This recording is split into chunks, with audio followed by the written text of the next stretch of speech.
माननीय सदस्य अबू आजमी। अध्यक्ष महोदय, मैं आपका दिल की गहराइयों से शुक्रिया अदा करता हूं, मशकूर और ममनून हूं कि आपने मुझे बोलने का मौका दिया। अध्यक्ष महोदय, राज्यपाल साहब ने जब अपना भाषण शुरू किया तो उन्होंने कहा कि हमारी सरकार छत्रपति शिवाजी महाराज, महात्मा ज्योतिबा फुले, साहू महाराज, भारत रत्न डॉक्टर अंबेडकर साहब के वसूलों पर, उनके आदर्शों पर चलती है। हमने बहुत तालियां बजाई कि जब उनके आदर्शों पर चलेगी तो समाज के हर व्यक्ति को इंसाफ मिलेगा। अध्यक्ष महोदय, 55 पॉइंट उन्होंने दिया, 55 पॉइंट पे उन्होंने अपनी बातें किया। मैं अध्यक्ष महोदय, जो समाज 20-22% है माइनॉरिटी, उस पे सिर्फ एक ही पॉइंट बोला उन्होंने। और क्या कहा उन्होंने अध्यक्ष महोदय कि नौकरियों में माइनॉरिटी के परसेंटेज को बढ़ाने के लिए ट्रेनिंग स्कीम शुरू की जाएगी। हमारी सरकार ने शुरू किया है और पहले 2000 मिलता था, अभी 4000 दिया जाएगा। अध्यक्ष महोदय, साहू महाराज, उन्होंने अपने राज्य में 50% बहुजन समाज के लिए रिजर्वेशन दिया था, पिछले तबकों के लिए, जिसमें माइनॉरिटी भी थे, मुसलमान भी थे। सरकार जब ऐसे महान पुरुषों के आदर्शों पर चलती है तो मेरे समझ में नहीं आ रहा है कि एक समाज के साथ नाइंसाफी क्यों। पिछले 5 साल तक मुझे बहुत खुशी थी, कांग्रेस, एनसीपी, हम लोग सब इसी हाउस में चिल्लाते थे कि रिजर्वेशन दो, रिजर्वेशन दो। अध्यक्ष महोदय, शाबाश करने की जरूरत नहीं सर, मैं अपना काम कर रहा हूं। बाबा साहब अंबेडकर जी ने कहा था, पिछले तबकात को वेलफेयर स्कीम से नहीं बल्कि लीगल एंड कॉन्स्टिट्यूशनल प्रोटेक्शन चाहिए उसको। सर, वो प्रोटेक्शन सिर्फ रिजर्वेशन से ही मिल सकता है। आज 22% माइनॉरिटी के लोगों को कोई बात ही नहीं कर रहा है। पिछली बार इतनी आवाज उठाई गई, नागपुर का सेशन हो, यहां का सेशन हो, बार बार रिजर्वेशन दिया जाए, रिजर्वेशन दिया जाए, लेकिन जब से हमारी अपनी सरकार आई, अब तो हम अपनी सिग्नेचर से कर सकते हैं वो काम। अब किस बात की देरी है? अब तो रिजर्वेशन मिलना चाहिए। अध्यक्ष महोदय, जब ये मामला 2014 में आया था, अध्यादेश आया था, कांग्रेस ने बिल नहीं पास किया, लेकिन ये लैप्स हो गया और लोग गए, कोर्ट में गए। ये बहुत सुनने की जरूरत है। कोर्ट में गए, कोर्ट ने कहा 5% रिजर्वेशन एजुकेशन में, 5% एम्प्लॉयमेंट पे।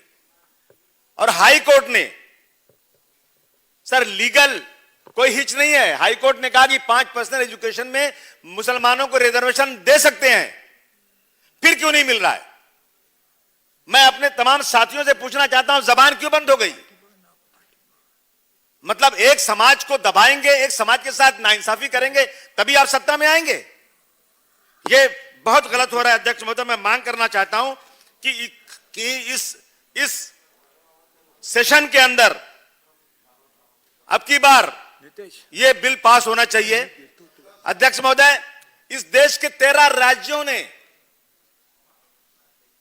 बिहार जहां बीजेपी शामिल है नीतीश कुमार की सरकार के साथ, वहां भी एनआरसी और सीएए के खिलाफ हाउस के अंदर रेजोल्यूशन पास हुआ है कि हमारे राज्य में सीए एनआरसी लागू नहीं होगी।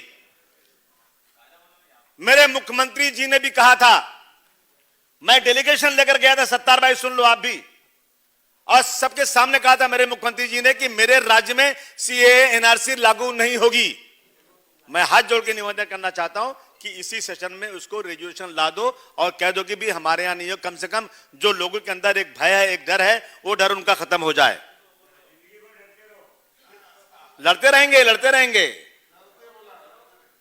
अध्यक्ष महोदय, अब बात हो रही थी कोविड की। अभी कोविड के लिए अभी जो है, हाँ ले रहे आप चिंता ही मत कीजिए। अध्यक्ष महोदय, मैं बता दूं कि कोविड में क्या प्रॉब्लम हुआ अध्यक्ष महोदय। अबू इन लोग के पास मत देखो। सरकार ने रूल पास किया कि आईसीयू के लिए और वेंटिलेशन के लिए कितना कितना फीस लेना, कितना पैसा लेना है। अध्यक्ष महोदय, मैं तो हैरान हूं कि सरकार के हुक्म का पालन अस्पतालों ने किया ही नहीं। मेरा एक जनरल सेक्रेटरी प्रदीप दीक्षित नाम का बेचारा परेल में रहता था और वो उसकी पत्नी, दो ही लोग घर में थे। वो बीमार हुआ, उसने गोलबर अस्पताल में एडमिट हो गया। उसके पास 5 लाख रुपए का इंश्योरेंस था, उसने इलाज कराया। उसकी बीवी आई कि 5 लाख खत्म हो गया, डॉक्टर पैसे मांग रहे हैं। मैंने अपने पास से 2 लाख दिया। फिर 3 दिन बाद आई, पैसे कम हो गए, फिर मैंने 2 लाख दिया। अध्यक्ष महोदय फिर आई मेरे पास कि नहीं पैसे हैं, मैंने फिर 5 लाख दिया, 9 लाख मेरे पास से दिया। अध्यक्ष महोदय, उस अस्पताल की बिल हो गई 43,50,000 रुपया। मैं गया सीधा, जब बिल बढ़ने लगी तो मैं गया राजेश टोपे साहब के पास। मैंने कहा सर ये क्या हो रहा है, एक आदमी कितना पैसा दे सकता है, कहां से लाएगा पैसे।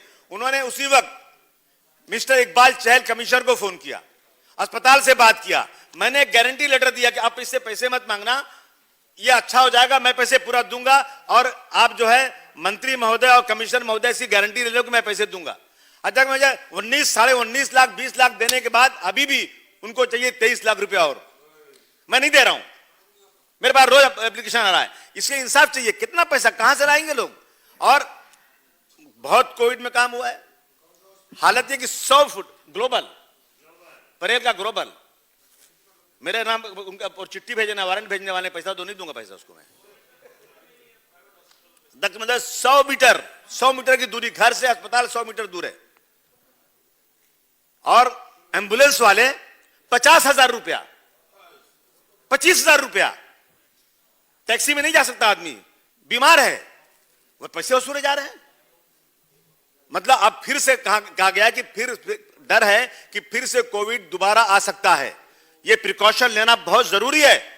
मैं जानना चाहता हूं कि 1150 शिकायतें आई थी अस्पतालों की, और हमारे जो ऑडिटर बैठते हैं वो सब हमारे ऑफिसर लोग, ये मिली भगत इनकी है। जब इनसे बात की जाती है तो 10% डिस्काउंट, अरे मैं जाके चिल्लाऊं तो 10% डिस्काउंट हो जाएगा। 10% डिस्काउंट क्या होता है। अब फिर कोविड आने की डर है अध्यक्ष महोदय। इस पे प्रिकॉशन लेना बहुत जरूरी है कि अस्पताल अपनी मनमानी ना करने पाए। मैं जानना चाहता हूं सरकार से कि 1150 शिकायतों में कितने अस्पतालों पे कार्रवाई हुई। हम किसी के भाषण का अपोज या सपोर्ट नहीं कर रहे, सच्चाई बयान कर रहे हैं। ये हो रहा है आज। और अगर फिर से कोविड आ गया तो कैसे लोग जिएंगे, कैसे खाएंगे, क्या करेंगे। आपने देखा कोविड के में क्या हुआ, सरकार ने कह दिया कि घर में रहो। अरे भाई घर में रहो, छोटा सा घर है, खाएंगे क्या, खाने को कुछ नहीं, खिचड़ी, कितना खिचड़ी खाएगा आदमी, खिचड़ी पक आ रही, आधी सड़ जा रही है। यह हालत हुई है। और अब लोग पैदल गए यहां से, शर्म आना चाहिए। 1700 किलोमीटर बच्चे गोद में लेकर माए गई यहां से, और ये फिर वक्त ना आने पाए। अगर कोविड आता है तो सरकार को लोगों के खाने पीने का बंदोबस्त करना चाहिए। सारे विकास का काम छोड़ दो, पहले इंसान को जीने का बंदोबस्त होना चाहिए सर। दुनिया देख रही थी कि भारतवर्ष में हजारों लाखों लोग पैदल जा रहे हैं 1700 किलोमीटर। एक लड़की अपने बाप को साइकिल पर बिठाकर 1200 किलोमीटर गई। ये हमारी हालत है। और हम जो है आज दुनिया में तरक्की कर रहे हैं, विकास कर रहे हैं हम। ये क्या हो रहा है अध्यक्ष महोदय। और दूसरी बात, इसमें कहा गया, धारावी की बात की गई, धारावी में तरक्की। मैडम बताइए आप, धारावी में जितने बड़े डॉक्टर थे मुंबई में, MBBS MD सब अंदर हुए थे, कोई बाहर आने को तैयार नहीं था।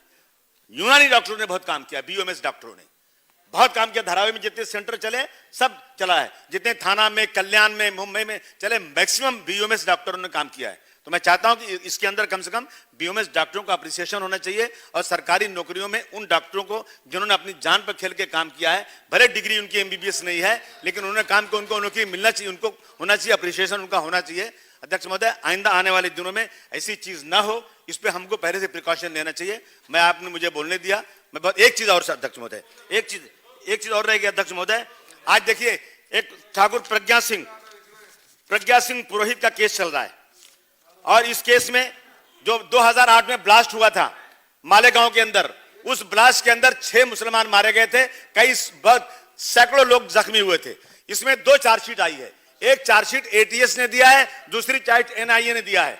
रोहिणी सालियान नाम की पब्लिक प्रोसिक्यूटर ने खुलेआम प्रेस में कहा कि मुझे प्रेशर है कि मैं इसमें इनके जितने एक्यूज है प्रज्ञा सिंह पुरोहित पांडे और ये लोगों के खिलाफ मैं नरमी करूं, नरमी से जाऊं, और उसको निकाला गया प्रोसिक्यूशन से। अब एनआईए 162 सुनिए अध्यक्ष महोदय, बहुत सुनने की बात है, 162 गवाह जा चुके हैं, एक गवाह ने भी प्रज्ञा सिंह ठाकुर वगैरह के खिलाफ एक भी विटनेस नहीं लाया। मैं निवेदन कर रहा हूं कि एटीएस जिसने चार्जशीट बनाई थी, एटीएस कोर्ट में नहीं जा रही है, वकील परेशान है, सरकार एटीएस को भेजे, जो उन्होंने चार्जशीट बनाई है गवाहों को ले जाए ताकि इंसाफ हो सके और हमारे हेमंत करकरे साहब, शहीद हेमंत करकरे की रूह को शांति मिले कि मैंने जो काम किया था वो सही किया था। लेकिन कुछ लोगों की ये नीयत है कि इन सबको छोड़ दिया जाए, इंसाफ बरकरार रहना चाहिए इस देश का, महाराष्ट्र में, ये मेरी मांग है। बहुत धन्यवाद, आपने बोल लिया था, बहुत शुक्रगुजार आपका।